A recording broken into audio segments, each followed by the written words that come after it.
तो इस वीडियो में हम बात करेंगे बेटा ईएम वेव्स और उससे रिलेटेड कुछ न्यूमेरिकल्स की। देखो, सबसे पहले हमारे पास आता है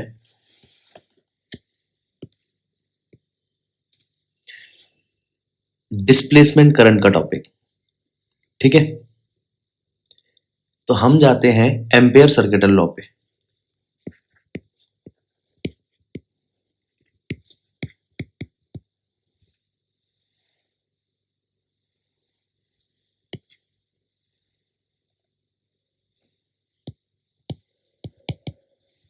एम्पेयर सर्किटल लॉ में हमने ध्यान दिया था कि line integral of magnetic field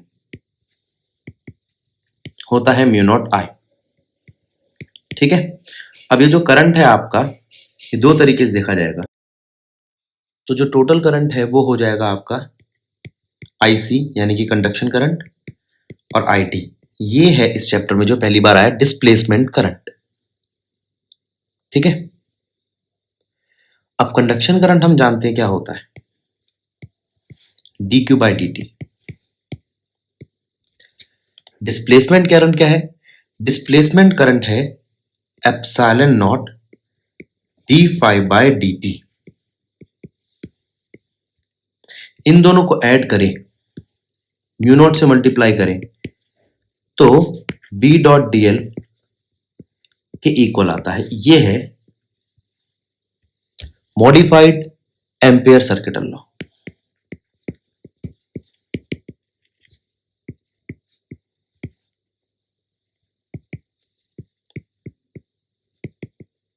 ठीक, पहले इसको समझो, एम्पेयर सर्किटल लॉ और एम्पेयर सर्किटल लॉ के बाद मॉडिफाइड एम्पेयर सर्किटल लॉ। अब आगे देखो, अब मैं आपसे बात कर रहा हूं डिस्प्लेसमेंट करंट की। डिस्प्लेसमेंट करंट, ठीक है, डिस्प्लेसमेंट करंट को हम आईडी से दिखाते हैं। जैसा कि हम जानते हैं करंट होता है रेट ऑफ चार्ज, और हमारे पास एक फॉर्मूला है इलेक्ट्रिक फ्लक्स का जो होता है चार्ज अपॉन में एप्सिलॉन नॉट। ठीक है, ये हमने कहां पढ़ा था? ये हमने पढ़ा था गॉस थ्योरम में। तो वहां से चार्ज निकल के आता है आपका फाई ई एप्सिलॉन नॉट। वो चीज पुट कर दो इधर पे, तो rate of phi e epsilon naught dt। यहां पे एप्सिलॉन नॉट आपका क्या है? कांस्टेंट, तो उसको ले जाओ बाहर और डिफरेंशिएशन कर दो सिर्फ इलेक्ट्रिक फ्लक्स का विद रिस्पेक्ट टू टाइम। ठीक है, तो ये आता है आपका डिस्प्लेसमेंट करंट। कहां देखा जाता है? कैपेसिटर में। ठीक है, इससे रिलेटेड न्यूमेरिकल जो होंगे हम आगे देखेंगे। आगे चलते हैं। अब बारी आती है उन फॉर्मूलाज की जो ईएम वेव की प्रॉपर्टीज में आती है। अब अगर हम बात करें ईएम वेव की प्रॉपर्टीज की, तो पहली प्रॉपर्टी तो यही आ जाती है, speed, speed of EM wave. EM wave की स्पीड वेलोसिटी ऑफ लाइट के इक्वल होती है, यानी कि 3 इंटू 10 की power 8 metre per second in vacuum. ठीक है,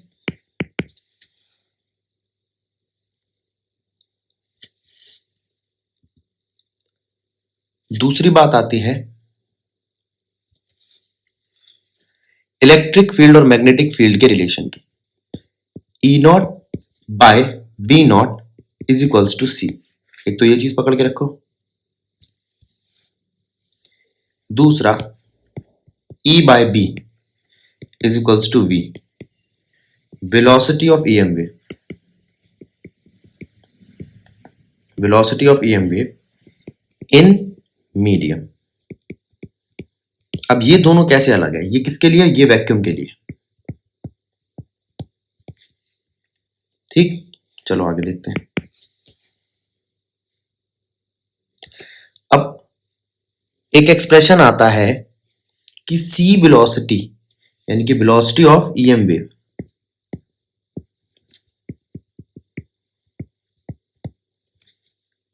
ये कांस्टेंट c आया कहां से? ये है 1/√ऑफ mu naught epsilon naught. Mu naught epsilon naught की वैल्यू हम जानते हैं, फिर भी एक बार रिकॉल कर लेते हैं। म्यू नॉट होता है 4 पाई 10 की पावर -7 और एप्सिलॉन नॉट होता है 8.85 इंटू 10 की पावर -12। ठीक है, अब बारी आती है, ये है आपका वैक्यूम में velocity of EM wave in vacuum. Velocity of EM wave in medium. तो मीडियम में हम कैसे देखेंगे इसको? ऊपर वाला फॉर्मूला देखो, जहां पे म्यू नॉट है उसको म्यू कर दो और जहां पे एप्सिलॉन नॉट है उसे एप्सिलॉन कर दो। v इक्वल्स टू 1/√ऑफ म्यू एप्सिलॉन। तो v इक्वल्स टू 1/√ऑफ ये मीडियम के लिए है, ये भी मीडियम के लिए। तो मीडियम को अगर नॉट में कन्वर्ट करोगे तो आएगा म्यू आर मल्टीप्लाई में mu naught E R multiply में ई नॉट। तो यहां से बाहर क्या आ जाता है आपका? म्यू आर और ई आर, और म्यू नॉट और एप्सिलॉन नॉट की वैल्यू हम जानते हैं वो है c। तो ये बन जाएगा कब? c अपॉन में म्यू आर एप्सिलॉन आर। ठीक है, तो किसी मीडियम के लिए जो वेलोसिटी होगी वो कितनी आएगी? देखो,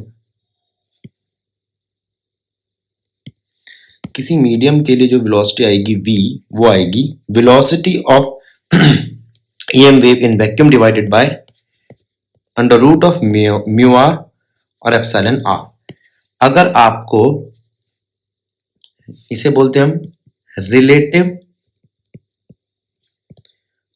परमिएबिलिटी, अगर आपको रिलेटिव परमिएबिलिटी और रिलेटिव परमिटिविटी दी हो तो आपका काम चल जाएगा।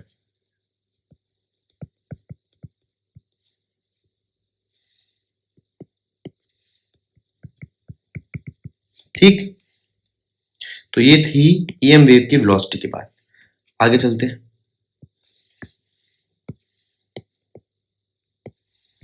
इसके बाद बारी आती है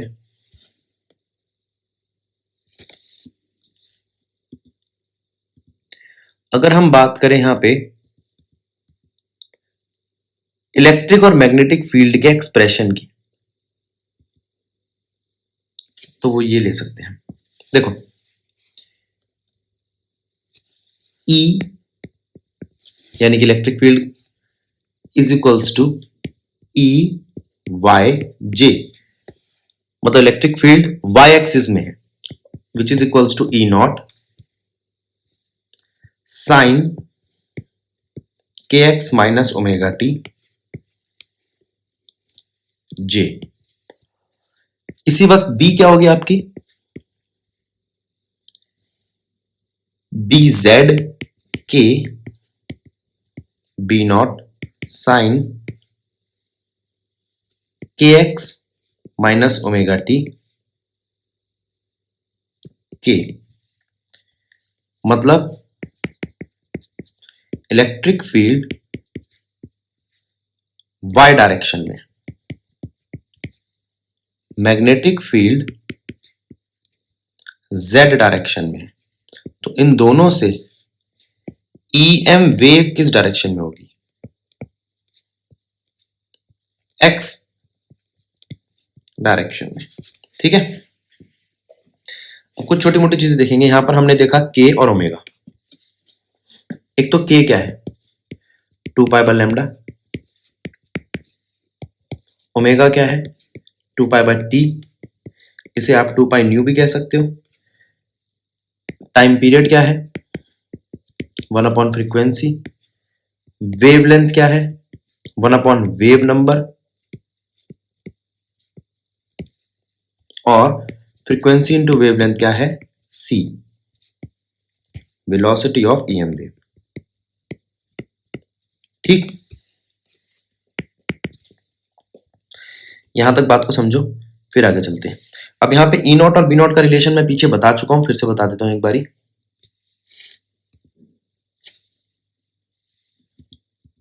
देखो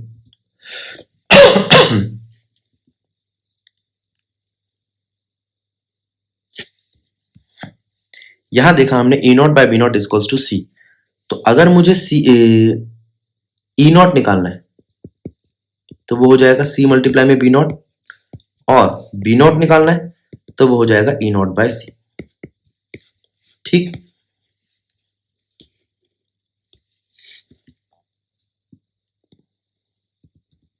आगे चलते हैं। अब इस एक्सप्रेशन को अगर मैं इस तरीके से दिखाऊं, E is equals to e naught sine 2 pi common, तो यहां बचेगा x by lambda minus v t. v है वेलोसिटी, तो किया क्या है, इस k में से इस k को खोल दिया हमने 2 पाई बाय लैम्डा में, और इस ओमेगा को खोल दिया हमने 2 पाई इंटू न्यू में। ठीक है, अब देखो, अब ये जो आपकी फ्रीक्वेंसी है इसको आप लिख सकते हो 1/t के रिस्पेक्ट में। ठीक, तो इसमें से कोई भी एक्सप्रेशन दिया हो आप काम चला सकते हो। अब बात आती है किसकी, अगर आपका kx माइनस ओमेगा टी या minus kx plus omega T given है साइन के अंदर या कॉस के अंदर, तो इसका मतलब है पॉजिटिव x डायरेक्शन। ध्यान रखो, दोनों का अगर साइन उल्टा है तो पॉजिटिव x डायरेक्शन, और अगर ऐसा है कि दोनों का सेम साइन है, दोनों ही नेगेटिव है या दोनों ही पॉजिटिव है, तो माइनस x डायरेक्शन। ठीक, तो ये तो बात हुई इसकी।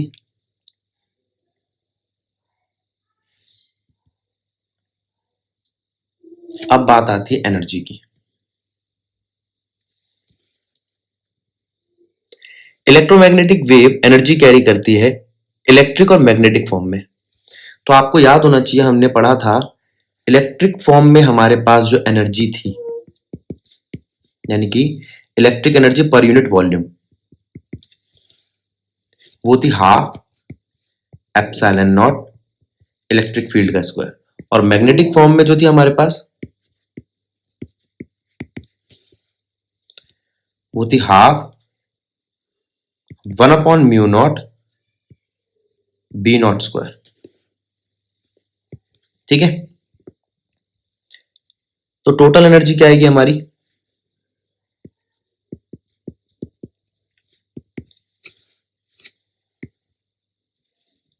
इलेक्ट्रिक फॉर्म में एनर्जी प्लस मैग्नेटिक फॉर्म में एनर्जी, जो आएगी half epsilon not electric field not का स्क्वायर प्लस बी नॉट का square divided by mu not. ठीक है, अच्छा, ईएम वेव का अगर लीनियर मोमेंटम पूछा जाए तो वो क्या होगा, linear momentum of EM wave, तो वो होगा small p is equals to energy per unit velocity. ये एनर्जी है आपकी टोटल एनर्जी। ठीक है,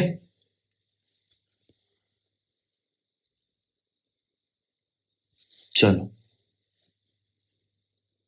तो ये थे ईएम वेव से रिलेटेड फॉर्मूलाज। अब इन पे हम कुछ न्यूमेरिकल्स देखेंगे। ये और देखो बेटा, एक दो फॉर्मूलाज देखो, जैसे एक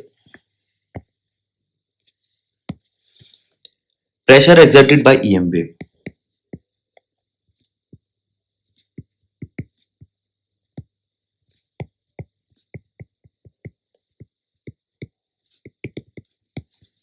pressure exerted by EM wave की अगर हम बात करें तो ईएम वेव अगर किसी सरफेस पे पड़ती है तो प्रेशर एक्सर्ट करती है, ठीक है, उसको हम रेडिएशन प्रेशर के नाम से भी जानते हैं।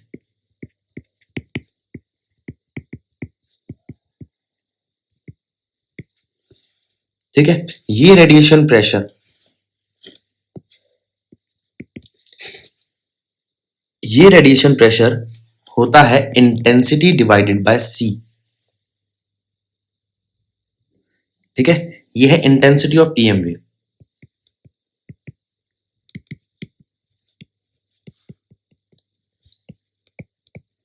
सी हम जानते हैं velocity of light.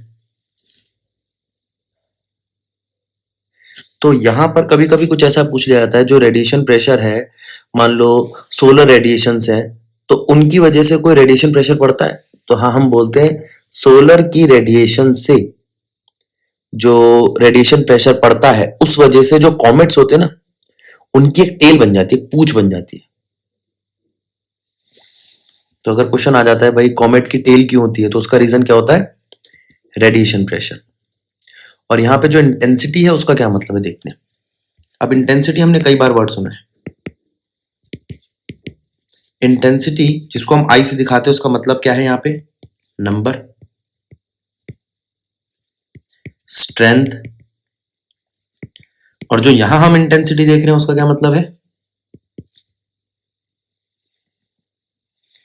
Energy per unit area, per unit time. ठीक है, अब एनर्जी पर यूनिट टाइम को हम पावर भी कह सकते हैं, तो उसको आप पावर पर यूनिट एरिया भी कह सकते हो। ये सेम यूनिट हमने देखी थी वेव चैप्टर में,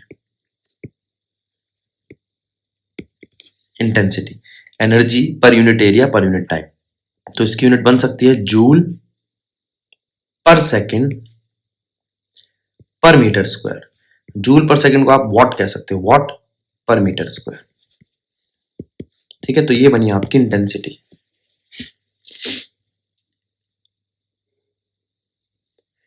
बाकी अब इसके न्यूमेरिकल्स देखते हैं।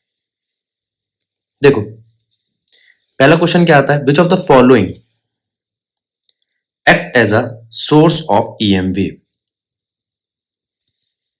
अब ध्यान देंगे, अब हम बात कर रहे हैं आपसे ईएम वेव के सोर्स की। ठीक है, तो ईएम वेव के सोर्स में ये तो नहीं आएगा charge at rest, charge moving with constant velocity, ये भी नहीं आएगा। लेकिन charge moving with circular orbit, अब सर्कुलर ऑर्बिट में क्या होता है?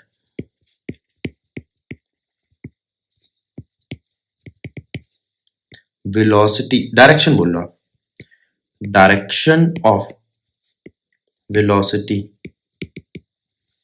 Of particle change at every point. इसका मतलब आपकी वेलोसिटी चेंज हो रही है, और अगर वेलोसिटी चेंज हो रही है तो वो ईएम वेव पैदा कर सकती है। तो इसका आंसर हुआ सेकंड।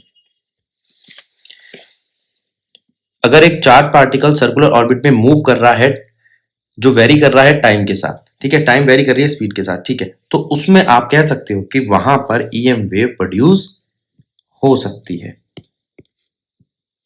एक बात। दूसरी बात, अब मेरा क्वेश्चन है आपसे कि ईएम वेव प्रोड्यूस कैसे कैसे होती है, प्रोडक्शन ऑफ ईएम वेव। तो इस पे ध्यान दो, इस वाले क्वेश्चन का आंसर तो आ गया, लेकिन हम अब बात कर रहे हैं कि आप ईएम वेव प्रोड्यूस कैसे करते हो।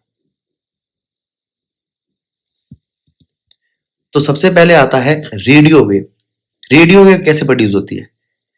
रेडियो वेव्स प्रोड्यूस होती है, इसको एक बार मैं जगह बना लूं यहाँ पे, ये लो। प्रोडक्शन ऑफ ईएम वेव में पहला रेडियो वेव। अब ध्यान दो, रेडियो वेव प्रोड्यूस करने के लिए हम क्या करेंगे? Accelerated motion of charges in conducting wires और ऑसिलेटिंग सर्किट। तो क्या बोलोगे आप? एक्सलरेटिंग, एक्सलरेटेड मोशन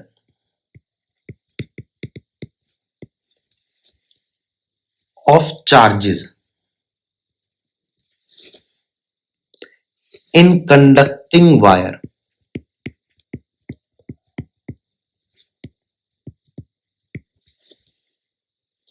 और ऑसिलेटिंग सर्किट्स।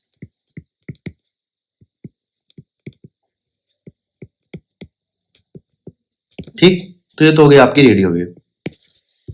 इस तरीके से उनमें प्रोडक्शन होती है। अब बात आती है माइक्रोवेव। माइक्रोवेव में आएगा आपका वैक्यूम वेल्व्स। ध्यान दो, वैक्यूम वेल्व्स, जैसे क्लिस्ट्रॉन, ये नाम आता है वेल्व, या मैग्नेटॉन वेल्व। तो यहां पे आपका, आप ये बोल सकते हो oscillating current in A special vacuum tubes, vacuum valves like klystron valve, magneton valve या गन डायोड। ध्यान दे लो बेटा तीनों पे, ठीक है। अगला, अगली वेव उठाते हैं।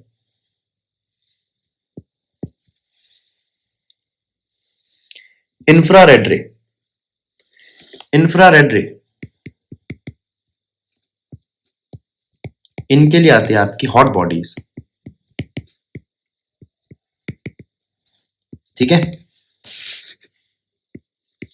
अच्छा एक बात सुनो, हॉट बॉडीज का मतलब यहाँ पे मैमल्स भी हॉट बॉडीज में आते हैं। आपको पता होना चाहिए, जो स्नेक है वो मैमल्स की इंफ्रारेड रे की वजह से ही हमें ढूंढ लेता है, ठीक है।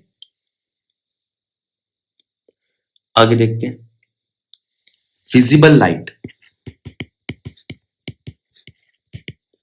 विजिबल लाइट कब प्रोड्यूस होती है और क्या सोर्स है उसका? जब हम किसी एटम पे रेडिएशन डालते हैं तो वो एक्साइट कर जाता है, ठीक है, आयनाइज्ड गैस में, और फिर वो बॉडी, फिर वो एटम विजिबल लाइट एमिट करने लगता है, ठीक है। तो यहां पे आएगा एक्साइटेड एटम्स,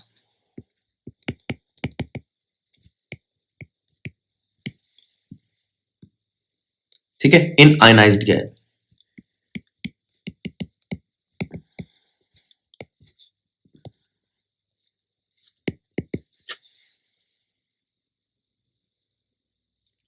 इसके बाद बारी आती है UV rays, very hot body.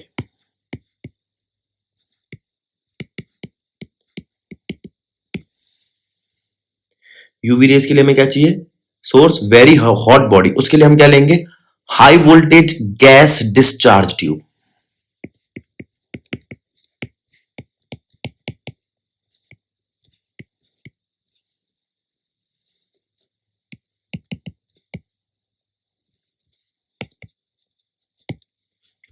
High voltage gas discharge tube, जैसे आप ले लो arc of iron, arc of mercury, sun बहुत हॉट बॉडी में आता है, उसका एग्जांपल ले सकते हो।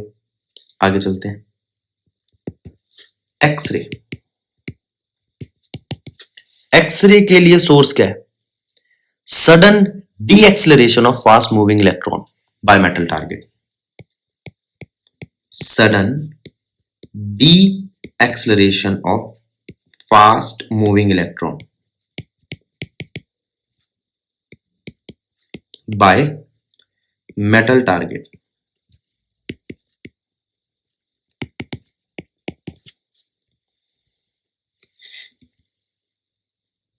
इसके बाद बारी आती है गामा रेज की। गामा रेज प्रोड्यूस करने के लिए हमें रेडियो एक्टिव न्यूक्लियस चाहिए।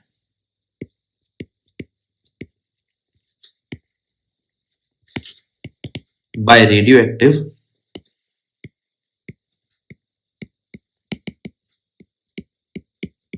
न्यूक्लियाई। क्या करेंगे उसका हम? डिसइंटीग्रेशन।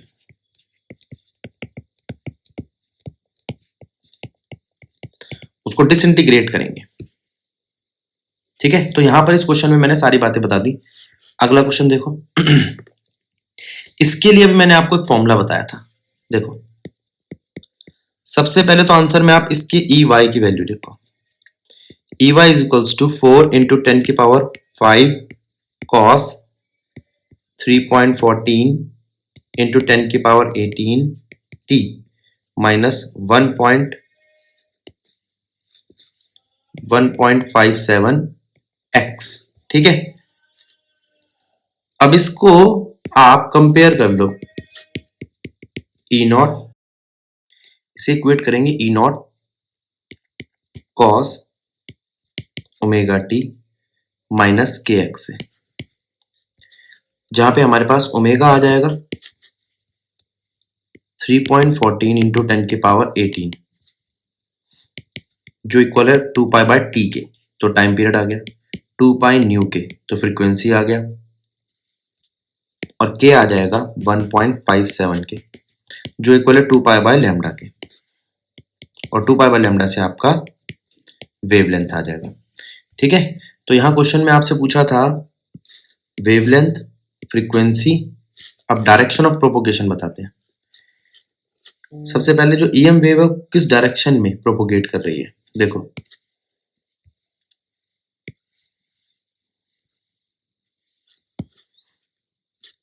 डायरेक्शन है ईएम वेव की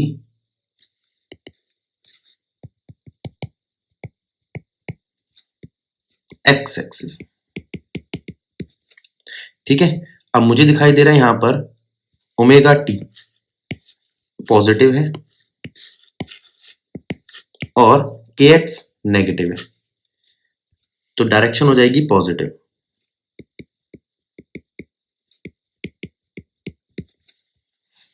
ठीक है, स्पीड, अगर हम स्पीड की बात करें ईएम वेव की, तो स्पीड यानी कि वेलोसिटी आएगी आपकी वेवलेंथ मल्टीप्लाई में फ्रीक्वेंसी से। फिर बारी आती है refractive index of medium. Refractive index of medium mu, वो होता है velocity of light in vacuum divided bye जो भी आपने स्पीड निकाली है। ठीक है, velocity of light in vacuum 3 into 10 की पावर 8 है। इसके बाद बारी आती है एम्पलीट्यूड ऑफ मैग्नेटिक फील्ड यानी कि बी नॉट। बी नॉट अभी मैंने आपको बताया था होता है ई नॉट बाय सी। ठीक है,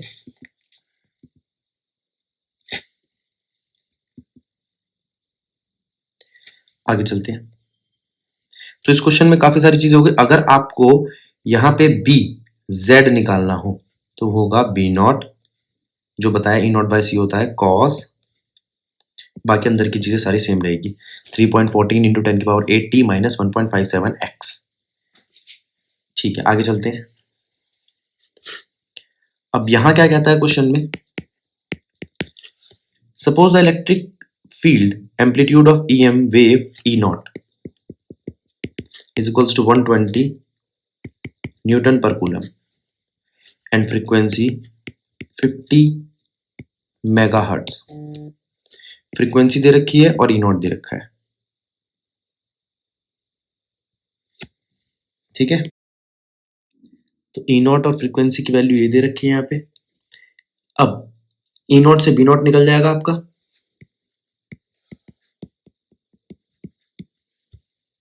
ठीक है। अच्छा, ओमेगा 2 पाई न्यू,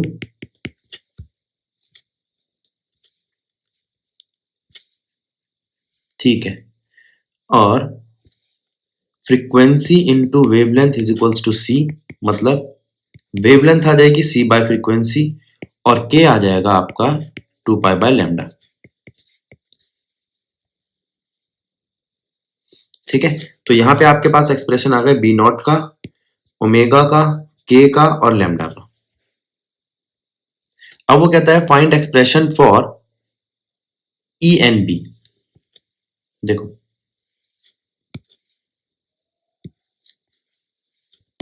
ई का एक्सप्रेशन आएगा ई नॉट साइन के एक्स माइनस ओमेगा टी, और बी का एक्सप्रेशन आएगा बी नॉट साइन के एक्स माइनस ओमेगा टी। अब इस एक्सप्रेशन के लिए हमारे पास k है, ओमेगा है, ठीक है, तो हमारा काम चल जाएगा इससे। अगला क्वेश्चन देखते हैं। An EM wave traveling in vacuum, amplitude of electric vector is this, calculate amplitude of magnetic vector। तो फिर वही लगेगा आपका B naught is equals to E naught by C। अगला question, relative permittivity of a medium is 9। अब यहां पे permittivity दी हुई है आपको, यानी कि एप्सिलॉन r, और परमेबिलिटी 1, और स्पीड निकालनी है। स्पीड क्या होता है, c अपॉन में under root of mu r multiply में ई आर। आगे चलते हैं। Arrange the following EM wave in decreasing order of. अब ये आप खुद कर सकते हो, इसके लिए आपको वेव्स की वेवलेंथ और फ्रीक्वेंसी याद होनी चाहिए। आगे देखते हैं। Name EM radiation use for detecting fake currency.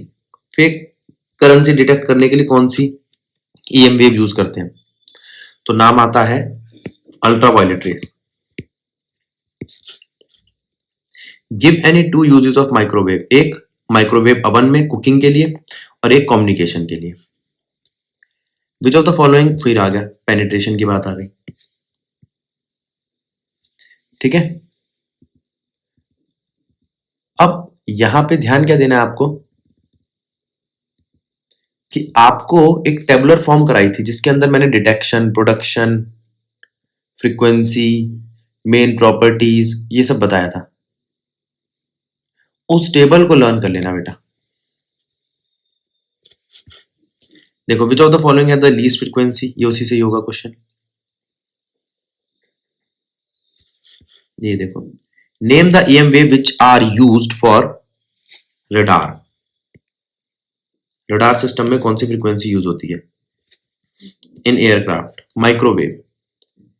Right the range of frequency, नाम पता चल गया, फ्रीक्वेंसी आपको लर्न होनी चाहिए।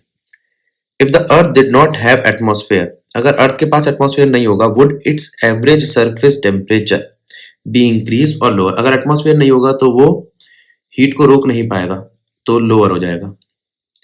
इन EM wave, an EM wave exert pressure, हाँ अभी बताया था मैंने, ये प्रेशर एक्सर्ट करती है on the surface on which it is incident. Justify, मैंने अभी आपको बताया था कि हमारे पास एक प्रेशर होता है EM वेव का, ठीक है। उस प्रेशर को हम रेडिएशन प्रेशर कहते हैं। वो रेडिएशन प्रेशर इंटेंसिटी पर unit velocity of EM wave होता है। ये उसी की बात कर रहे हैं, ठीक है। अगर आप कहोगे इसको एक्सप्लेन करो तो आप ये बता सकते हो, when an electromagnetic wave fall on the surface it exerts pressure on the surface, this pressure is called radiation pressure. The radiation pressure for an EM wave of intensity I is given by pressure is equals to I by C, where I is, जहां पे I क्या है आपकी intensity, और intensity का formula क्या होता है हमारा, energy per unit area per unit time, ठीक है। Name the part of EM wave spectrum which is suitable for radar system. अभी बताया, माइक्रोवेव। ट्रीटमेंट ऑफ मसल, इसके लिए लेते हैं हम इंफ्रारेड रे, क्योंकि ये हीट करती है। Diagnosis tool in medicine, X-ray, ठीक है। और ये कैसे प्रोड्यूस होती है इसको मैंने बता दिया आपको, ठीक है। तो यहां पे आपका ये चैप्टर होता है।